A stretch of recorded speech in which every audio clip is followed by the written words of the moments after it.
Hello வணக்கம், இது உங்கள் சிவி ஜோன். காலை வணக்கம் டு ஆல். ஸோ எல்லோரும் எப்படி இருக்கீங்க? இன்னைக்கு பார்த்தீங்கன்னா தரமான சூப்பரான 6வது வாரத்தோட 5வது நாள் ஓட்டு நிலவரத்தை தான் நீங்கள் பார்க்க போகிறீங்க. காலை ஓட்டு நிலவரம். அதுக்கு முன்னாடி நான் சொல்கிறது ஒன்றே ஒன்று தான். எனக்காக நீங்கள் இந்த வீடியோக்கு ஒரு லைக் தட்டி விடுங்க. மறக்காமல் சப்ஸ்கிரைப் பண்ணிவிட்டு பாருங்கள் மக்களே. சப்ஸ்கிரைப் பண்ணிட்டு பாருங்கள் மக்களே. இப்போ வாங்க அந்த வீடியோக்குள்ளே போகலாம். அதுக்கு முன்னாடி நேற்று பார்த்தீங்கன்னா நிறைய விதமான சம்பவங்கள் போச்சு. அதில் முக்கியமான சம்பவம் பார்வதி ஜெயிலில் போட்டது. என்னங்க அவங்க என்ன பெரிய தியாகி, அவங்கள தூக்கி ஜெயிலில் போட்டது பெருசாக பேசுகிறீங்க அப்படின்னு கேட்டிங்கன்னா, அவங்க தியாகிலாம் கிடையாது. ஆனால் பிக் பாஸ் ஓடுறதுக்கு முக்கியமான ஒரு காரணக்காரத்தை அவங்க தான். வெதர் இட் இஸ் பாசிட்டிவே ஆர் நெகட்டிவ், சரிங்களா? அவங்களும் திவாகரும் கம்ருதீன் எஃப்ஜே, அதான் சொல்கிறேன்னு, இவங்கெல்லாம் வந்துட்டு தான் இந்த பிக் பாஸ் சீசன் 9 வந்து இவ்வளோ தூரம் கொண்டு வந்தவங்க. நெகட்டிவோ பாசிட்டிவோ மற்றவங்க எல்லாமே ஃபேக்கு. அந்த முன்னாடி இருந்த 8 பேரும் எல்லாமே அன்புகாங்கு. மாஸ்க் போட்டவங்களாம் முன்னாடி, மாஸ்க் போடாமல் ஒரிஜினல் கேரக்டர் காமிச்சவங்களாம் பின்னாடியா? இது என்ன நியாயம்? இதை பற்றி உங்களோட கருத்தை சொல்லுங்கள். அதுலேயும் சபரியை வந்து ஃபஸ்ட் ஆளாக தூக்கி போட்டாங்க பார்த்தீங்களா? அதுதான் இருக்கிறதுலே கொடுமை.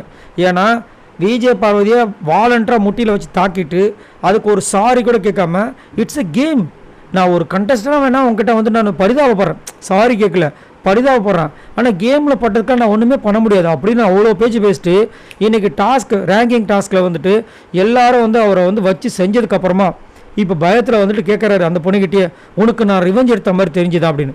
ஒரு பொண்ணுக்கு உங்கள் காலில் முட்டியில் வந்துட்டு பட்டு கண்ணில் வந்து வீங்கிருச்சு, அந்த பொண்ணு துடிச்சிட்ருக்கு. அந்த நேரத்தில் கொஞ்சம் கூட ஈவு இறக்கமே இல்லாமல் அந்த பாட்டில் எடுத்து வச்சிங்க.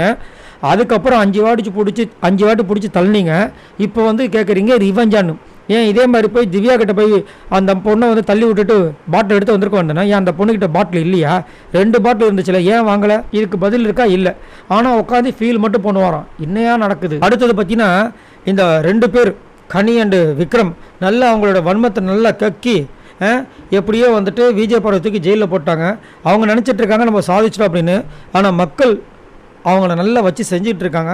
அவங்கள பற்றி என்ன நினைக்கிறீங்கன்ற சொல்லுங்கள். இப்போ வாங்க அந்த வீடியோக்குள்ளே போகலாம். ஃபர்ஸ்ட் பிளேஸில் யார் இருக்கா அப்படி பற்றி நம்மளுடைய சாண்ட்ரா இருக்காங்க. இவங்க எவ்வளோ ஓட்ஸ் வாங்கியிருக்காங்க அப்படி பார்த்தீங்கன்னா 1,20,621 ஓட்ஸ் வாங்கியிருக்காங்க. ஓட்டிங் பர்சன்டேஜ் பார்த்தீங்கன்னா 15.79. சாண்ட்ராக்கு பார்த்தீங்கன்னா 4வது பிளேஸ்ன்னு நினைக்கிறேன். எப்படி சூப்பரில். அதேமாதிரி சாண்ட்ரா திடீர்னு பார்த்தீங்கன்னா சபரிமலை ஒரு பயங்கரமான புகாராக நைட்டு கொடுக்குறாங்க. என்னன்னா சபரி வந்துட்டு எதுக்காக எஃப்ஜேக்கு ஓட்டு போடாமல் விஜய் பார்வதிக்கு ஓட்டு போடாமல் சுபிக்ஷாக்கு ஓட்டு போடாமல் தெரியுமா? ஏன்னா சுபிக்ஷாக்கு ஓட்டு போட்டால் தான் சுபிக்ஷா அந்த கேப்டன்ஷிப் டாஸ்க்காக வருவாங்க. ஈஸி டார்கெட்டு, ஈஸியாக திரும்ப வின் பண்ணிடலான்னு சொல்லிட்டு ஒரு காரணம் அப்படின்ற மாதிரி ஒரு விஷயத்தை வைக்கிறாங்க. இது என்னடா இது? உண்மையில் அவர் அப்படி தான் யோசிச்சிருப்பாருன்னு நான் யோசிச்சு பார்த்தா எனக்கு தெரியல. உங்களுக்கு என்ன தோணுதுன்ற சொல்லுங்கள். அதே மாதிரி அவங்களுக்கு ஏன் இன்னும் அதிகப்படியான கோவம் வருதுன்னா, அவங்க ஹஸ்பண்டுக்கு சபரி மேலே அவ்வளோ கோவங்கள். அப்போ ஆட்டோமேட்டிக்காக ஒய்ஃப்க்கு வர தான் செய்யும். இதனால தான் 2 பேரும் வேணாம், ஹஸ்பண்ட் ஒய்ஃபு செட் ஆகாதுன்றோம் கேட்குறாங்களா? 2வது பிளேஸ் பார்த்தீங்கன்னா திவ்யா இருக்காங்க. இவங்க எவ்வளோ ஓட்ஸ் வாங்கியிருக்காங்க அப்படி பார்த்தீங்கன்னா 1,19,559 ஓட்ஸ் வாங்கியிருக்காங்க. ஓட்டிங் பர்சன்டேஜ் பார்த்தீங்கன்னா 15.65. ஸோ திவ்யா நூற்று இப்படி வெறியாட்ட ஆடிட்டாங்க. ஏன்னா அவங்களுக்கு 8வது பிளேஸோ 9வது பிளேஸோ கொடுத்துறாங்க. 9வது பிளேஸ்ன்னு நினைக்கிறேன். என்னையை போய் எப்படி நீங்கள் 9வது பிளேஸை இது பண்ணுவீங்க? உங்களுக்கு முதல் என்ன தகுதி இருக்குது? உங்களை யார் முதல் சூஸ் பண்ணுது? இதனால தான் நான் உங்களை சூஸ் பண்ண மாட்டேன் சொன்னேன். நீங்களே அவ்வளோ தப்பு பண்ணியிருக்கீங்க. என்னையை வந்து ஜட்ஜ் பண்ணுறதுக்கு நீங்கள் யார்? முதல் சபரி எப்படி நீங்கள் வந்து ஃபஸ்ட்டு பிளேஸில் வைப்பீங்க? கெமியெல்லாம் வந்து 3rd பிளேஸா? சுபிக்ஷாக்கு 2nd பிளேஸா அப்படின்னு சொல்லிட்டு போட்டு பொழக்கிறாங்க இவங்க. ஐயோ, தெரியாதவா நீங்களே எங்களை வந்து செலக்ட் பண்ணிவிட்டு இப்போ நாங்கள் இப்படி பண்ணால் எங்கள் கிட்ட சண்டைக்கு வரீங்களே. அவங்க ஆக்சுவலாக நினச்சது வந்துட்டு விஜய் பார்வதி மட்டும்தான் சண்டைக்கு வருவாங்கன்னு நினச்சாங்க. ஆனால் எல்லாருமே வச்சு செஞ்சாங்க. 3 பேர் தவிர்த்து மற்றவங்க எல்லாருமே வச்சு கிளிகளும் கிழிச்சாங்க. ஸோ திவ்யா பற்றி என்ன நினைக்கிறீங்கிறத சொல்லுங்கள். 3வது பிளேஸ் பார்த்தீங்கன்னா விக்ரம் இருக்கார். இவர் எவ்வளோ ஓட்ஸ் வாங்கியிருக்காரு அப்படி பார்த்தீங்கன்னா 1,07,748 ஓட்ஸ் வாங்கியிருக்காரு. ஓட்டிங் பர்சன்டேஜ் பார்த்தீங்கன்னா 14.11. விக்ரம் சொல்கிறாரு, ஏன் கண்ணி அப்போ யாருமே எதையும் மறக்கலாம்ல, மறந்த மாதிரி நடிக்கிறாங்க அப்படின்னு. ஏன்னா ஃபஸ்ட்லலாம் பேசுனதெல்லாம் ஞாபகம் வச்சுருக்காங்களாம். இவருக்கு மண்டையில் மூளை இருக்கா இல்லை மசாலா இருக்கான்னு சத்தியமாக புரியல. ஏன்னா அந்த டாஸ்க்லேயே ஃப்ரம் டே 1லேருந்து 39 நாள் அவங்க என்ன பண்ணாங்க அதை வச்சு அவங்கள வந்துட்டு 1லேருந்து 13 வரைக்கும் வரிசைப்படுத்துங்கன்னு சொல்லிட்டாங்க. அப்போ 1லேருந்து 39ஆம் தேதி வரைக்கும் என்ன நடந்துச்சு அந்த விஷயங்களை தானே வந்து அங்கே சொல்லுவாங்க. அப்போ விக்ரம் அந்த இதில் என்னென்ன பண்ணாரோ, கனி என்னென்ன பண்ணாங்க அதை சொல்ல தானே செய்வாங்க. இவங்க கணக்கில் எடுக்கும்போது 39 நாள் எடுத்துப்பாங்களாம். ஆனால் பதில் கொடுக்குறவங்க வெறும் 2 வாரத்தை தான் கணக்கில் எடுத்துக்கணுமா? என்னடா இது எப்பா! அது மட்டும் இல்லாமல் நைட்டு ஒரே சிரிப்பு. ஏன் விஜய் பார்வதி ஜெயிலுக்கு போனதுனால. அதுவும் அவர் சொல்கிறாரு, என்னை எத்தனை வாட்டி வக்ரம் சொன்னாங்க தெரியுமான்னு. அப்போ நீங்கள் பயாஸ்டு. ஏன்னா நீங்கள் பர்சனல் வெஞ்சன்ஸ்க்கு அந்த பொண்ணை பழி தீர்த்துட்டீங்க இல்லையா. 4வது பிளேஸ் பார்த்தீங்கன்னா பார்வதி இருக்காங்க.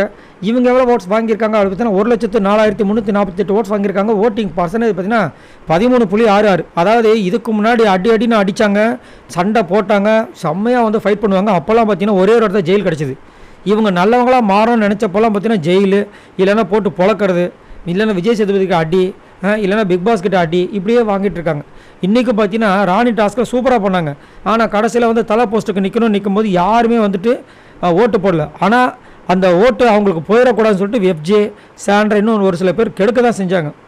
கடைசியில் பார்த்தீங்கன்னா அந்த பொண்ணை தூக்கி 13வது நம்பர் பிளேஸில் போட்டு கடைசியில் ஜெயிலே போட்டாங்க. எனக்கு என்ன தோணுதுன்னா, ஜெயிலுன்ற வார்த்தை முன்னாடி சொல்லவே இல்லை. இப்போ விஜய், பார்வதி, எஃப்ஜே, திவாகர் இவங்க 3 பேர் மேலே மக்களுக்கு ஒரு அனுதாபம் வரணும் அப்படின்ற ஒரு காரணத்துக்காக ஜெயிலில் போட்டிருப்பாரோன்ற மாதிரி தோணுது. உங்களுக்கு என்ன தோணுதுன்னு சொல்லுங்கள். But it's very unfair for Vijay, Parvathy, Divakar and FJ. 5வது பிளேஸ் பார்த்தீங்கன்னா திவாகர் இருக்கார். இவர் எவ்வளோ ஓட்ஸ் வாங்கியிருக்காரு அப்படின்னு 59,674 ஓட்ஸ் வாங்கியிருக்காரு. ஓட்டிங் பர்சன்டேஜ் பார்த்தீங்கன்னா 7.81. திவாகர்லாம் பொங்கிட்டாப்புல. என்னங்க அவங்களுக்கு தகுதி இருக்குது? கனியாக்கா நீங்கள் ரொம்ப குரூப்பிசம், நீங்களே முதல் நைட் ஆனால் வந்து காசி பேசுகிறீங்க, நீங்கள் எங்களை ஜட்ஜ் பண்ணுறீங்களான்னு சொல்லிட்டு கையை தட்டி பேசுகிறாரு. எப்பா பார்த்து பாருங்க. இல்லைங்க, என்னங்க நினச்சிட்டு இருக்காங்க? சபரியெல்லாம் வந்து ஃபஸ்ட்டா, சுபிக்ஷாலாம் செகண்டா, தேர்டு கெமியா, என்னங்க நியாயம் அப்படின்ட்டு. அதுலேயும் கமருதீன் நான் முதல்ல சொன்னானா இல்லையா, எப்படி பார்த்தாலும் விஜய் பார்வதி ஜாயிண்ட் வச்சுருவார் அப்படின்ட்டு. கமருதீன் சொல்கிறாரு, கமருதீன் ஃபஸ்ட்டு உன்னை வந்துட்டு அவர் வந்து எழுப்பினாரில் தண்ணி வருதுண்டு. அப்போ விஜய் சேதுபதி என்ன சொன்னார், ஏன் நீங்களே போய் தண்ணியை பிடிக்கணும்னு கேட்டாரா இல்லையா, எங்கே போச்சு ஒரு மூஞ்சினார். ஆமாம் கரெக்டு தானே அப்படின்னு. இவ்வளோ ஃபால்ட்டை வச்சுட்டு இவங்க நம்மளை ஜட்ஜ் பண்ணுறாங்கன்னு சொல்லிட்டு பொழக்கிறார் திவாகர். ஒரு சில விஷயங்கள் நல்லா தான் பேசுகிறாரு, ஒரு சில விஷயங்கள் ரொம்ப கன்றாவியாக பேசுகிறாரு. அதை வந்து மாற்றிக்கணும். அதேமாதிரி பேசி கடைசியில் கேமராவே வந்து ஒரு பக்கம் திருமணத்தை பார்த்துருக்கீங்களா, அது இங்கே திவாகரோட லைஃப்பில் நடந்துச்சு. 6வது பிளேஸ் பார்த்தீங்கன்னா வியானா இருக்காங்க. இவங்க எவ்வளோ ஓட்ஸ் வாங்கியிருக்காங்க அப்படி பார்த்தீங்கன்னா 51,930 ஓட்ஸ் வாங்கியிருக்காங்க. ஓட்டிங் பர்சன்டேஜ் பார்த்தீங்கன்னா 6.8. வியானா கூட சேஃப்டியாக இருந்துட்டாங்க பார்த்தீங்களா. வியானா வந்துட்டு ஒரு 4-5 இடங்கள நல்லா நறுக்கு கொஸ்டின் கேட்டிருக்காங்க. மற்றபடி அவங்களாம் என்ன பண்ணியிருக்காங்க, அவங்களும் நிறைய இடங்களில் சண்டை போட்டிருக்காங்க, அவங்களும் வந்து நிறைய இடங்களில் வந்துட்டு பொய் பேசியிருக்காங்க. ஆனால் வந்துட்டு கனி கூட சண்டை போட்டதில்லை. ஸோ அதனால் வந்து அதே மாதிரி விக்ரமுக்கு ரொம்ப நெருங்கிய நண்பர்கள். அதனால் பார்த்தீங்கன்னா அவங்களாம் சேஃப்டியாக இருக்காங்க. என்னத்தை சொல்ல. அடுத்தது 7வது பிளேஸ் பார்த்தீங்கன்னா சுபிக்ஷா இருக்காங்க. இவங்க எவ்வளோ ஓட்ஸ் வாங்கியிருக்காங்க அப்படி பார்த்தீங்கன்னா 50,543 ஓட்ஸ் வாங்கியிருக்காங்க. ஓட்டிங் பர்சன்டேஜ் பார்த்தீங்கன்னா 6.62. ஸோ சுபிக்ஷா பார்த்தீங்கன்னா இந்த வாட்டி ரேங்கிங் டெஸ்ட்டில் செகண்ட் பிளேஸ். இது அவங்களுக்கு உறுத்த ஆரம்பிச்சிச்சு, என்னைய போய் செகண்ட் பிளேஸில் வச்சுருக்கீங்க. ஏன்னா அந்த பக்கம் எல்லோரும் கிளிக்கிறாங்க, சுபிக்ஷாக்கு எப்படி செகண்ட் பிளேஸ் கிடச்சிதுன்ட்டு. இந்த அம்மா வாயை திறக்கலையே. இப்போ இவங்களுக்கு உண்மையிலேயே அந்த செகண்ட் பிளேஸ் உரித்தானது அப்படின்னு நினச்சிருந்தாங்கன்னா வந்து எவ்வளோ சண்டை போட்டிருப்பாங்க. ஏன்னா சாண்ட்ரா கிட்ட போய் பேசுனாங்கல்ல, ஏன் பேசலை, ஏன்னா அவங்களுக்கு அது ஷாக்கிங், எனக்கா 2வது பிளேஸ் அப்படின்ட்டு. அந்த மாதிரி டவுட்டாக இருக்கிற அவங்களுக்கு போய் 2வது பிளேஸ் கொடுத்துருக்கீங்க. இதெல்லாம் உங்கள் மனசாட்சிக்கு உறுத்தலையான்னு கேட்டால், அப்படியே பார்த்தா அந்த பக்கம் ஜட்ஜ்மெண்ட்டில் யார் இருக்கா, விக்ரம், அவரோட 2 பேர் யார், சுபிக்ஷா, வியானா அதான் வந்திருக்காங்க. 8வது பிளேஸ் பார்த்தீங்கன்னா கனி இருக்காங்க. இவங்க எவ்வளோ ஓட்ஸ் வாங்கியிருக்காங்க அப்படி பார்த்தீங்கன்னா 50,085 ஓட்ஸ் வாங்கியிருக்காங்க. ஓட்டிங் பர்சன்டேஜ் பார்த்தீங்கன்னா 6.56. ஸோ கனி சரியான சகுனி, கனி சகுனி அப்படி தான் சொல்லி ஆகணும். நேற்று எவ்வளோ அழகாக லாவகமாக, அதாவது எவ்வளோ லாகமாக என்னத்துக்கு உள்ளே போட்டிங்களான்ற மாதிரி அமித்தை கூப்பிட்டு வந்து உள்ளே இறக்கி அமித் பேசுகிறாரு. அதெல்லாம் இல்லைங்க, அவங்க வாயை திறந்தாவே அநியாயங்க, அநியாயத்தில் அநியாயம், பேசுகிறதெல்லாம் அநியாயங்க, அநியாயமாக சப்போர்ட் பண்ணுவாங்க, அநியாயமாக பேசுவாங்க, அநியாயமாக கேம் விளாடுவாங்க, எல்லாமே அநியாயங்க. ஏங்க விஜய் பார்வதினா டிக்ஷனரியில் போய் பாருங்கள், அநியாயம் தாங்க இருக்குன்ற அளவுக்கு பேசிட்டாங்க. பேசி அதுவும் வந்துட்டு விஜய் பார்வதி எதுக்காக என்ன நீங்கள் இந்த பிளேஸில் போட்டிங்கன்னு கேட்டால் அங்கே ஹார்ஷாக பேசுகிறாங்க. அதே கவனம் கூட சிரிச்சுட்டே சொல்கிறாங்க, சார் புரிஞ்சுக்கோங்க சார் அப்படின்னு. ஏன் அந்த புரிஞ்சுக்க சாரை வந்துட்டு இங்கே வந்து விஜய் பார்வதி கிட்ட காமிக்க மாட்டிங்களா? ஏன்னா நீங்கள் தான் சுகர் கோட்டிங் ஆச்சா, இங்கே எங்கே போச்சு சுகர் கோட்டிங்னா? விஜய் பார்வதியை பார்த்தாவே வாயில் சுகர் கோட்டிங் இங்கே வருது, விஷம்தான் வருதுன்றாங்க. 9வது பிளேஸ் பார்த்தீங்கன்னா அரோரா இருக்காங்க. இவங்க எவ்வளோ ஓட்ஸ் வாங்கியிருக்காங்க அப்படி பார்த்தீங்கன்னா 49,750 ஓட்ஸ் வாங்கியிருக்காங்க. ஓட்டிங் பர்சன்டேஜ் பார்த்தீங்கன்னா 6.51. அரோராக்கு 6வது பிளேஸ்ன்னு நினைக்கிறேன், 6வது 7வது. என்னையா நடக்குது? ஒரு பிக் பாஸும் சரி, விஜய் சேதுபதியும் சரி, ஆடியன்ஸுன்னு சொன்ன இவங்க சென்டராக இருக்காங்க. 6வது பிளேஸோ 7வது பிளேஸோ. அதாவது தான் பேர் கேட்டாலும் பரவாயில்ல, இந்த பிக் பாஸ் ஏதாவது ஒரு கண்டென்ட் கொடுத்து அவனு சொல்லிட்டு பண்ணவங்க லாஸ்ட்டில் இருக்காங்க. என்னையா நடக்குதுன்ற மாதிரி இருந்துச்சு. அது மட்டும் இல்லாமல் இது வரைக்கும் ஏதாவது ஒரு டாஸ்க் உருப்படியாக அவங்க பண்ணியிருப்பாங்களா? இவங்க வந்ததுலேருந்து பண்ணது என்ன தெரியுமா உருப்படியாக? துஷார் கூட சேர்ந்து சுற்றுனது, அப்புறம் கமருடன் கூட சுற்றுனது, அப்புறம் கமருதனையும் விஜய் பார்வதிக்கும் சண்டையை மூட்டி விட்டது, அதுக்கப்புறம் திவாகரை டார்கெட் பண்ணது, ஐயோ என்னத்து இதில் வேற வந்துட்டு இன்றைக்கி ஒரு கதை சொல்கிறாங்க. எனக்கு சின்ன வயசில் ரொம்ப பிடிக்கும் திருடுறதுன்றாங்க. லாஸ்ட்டாக பார்த்தீங்கன்னா ரம்யா இருக்காங்க. இவங்க எவ்வளோ ஓட்ஸ் வாங்கியிருக்காங்க அப்படி நான் 49,585 ஓட்ஸ் வாங்கியிருக்காங்க. ஓட்டிங் பர்சன்டேஜ் பார்த்தீங்கன்னா 6.49. ரம்யாலாம் வந்து 7வது பிளேஸோ 8வது பிளேஸில் உட்காந்துட்டு இருக்காங்க. இதுலேயும் அவங்களுக்கு அதுவும் ஒரு கஷ்டமாக போச்சு.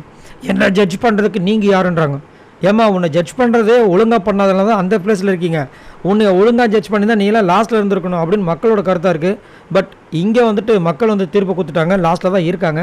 பட் இந்த வாரம் ரம்யா போக மாட்டாங்கன்ற மாதிரி தான் அப்படின்ட்டு வருது. என்ன நடக்க போச்சு இல்லை. பட் இப்போதைக்கு நிலவரப்படி ரம்யாவும் அரோராவும் தான் போகிறதுக்கு வாய்ப்புகள் எக்கச்சக்கமாக இருக்குது. கனியெல்லாம் விடுறதுக்கு வாய்ப்பே கிடையாது. சுபிக்ஷாவை விடுறதுக்கு வாய்ப்பு கொஞ்சம் கம்மி தான். இருந்தாலும் அப்டேட் வந்து நான் சொல்கிறேன். இவங்க எல்லாரும் மொத்தமாக வாங்கின ஓட்ஸ் இது வரைக்கும் பார்த்தீங்கன்னா 7,63,843 ஓட்ஸ் வாங்கியிருக்காங்க. ஸோ நாளைக்கு இந்த விஷயங்களை தெரிஞ்சிடும், யார் எவிக்ட் ஆக போகிறாங்க அப்படின்ற விஷயங்கள். நீங்கள் உங்களோட கருத்து சொல்லுங்கள். இந்த வீட்டை விட்டு யார் வெளியேற வேண்டும் மறக்காமல் கமெண்ட்ஸ் பண்ணுங்கள். இந்த மாதிரி எக்கச்சக்கமான வீடியோஸ் உங்களுக்காக காத்துட்டு மறக்காமல் சப்ஸ்கிரைப் பண்ணுங்கள். பாய் நண்பர்களே.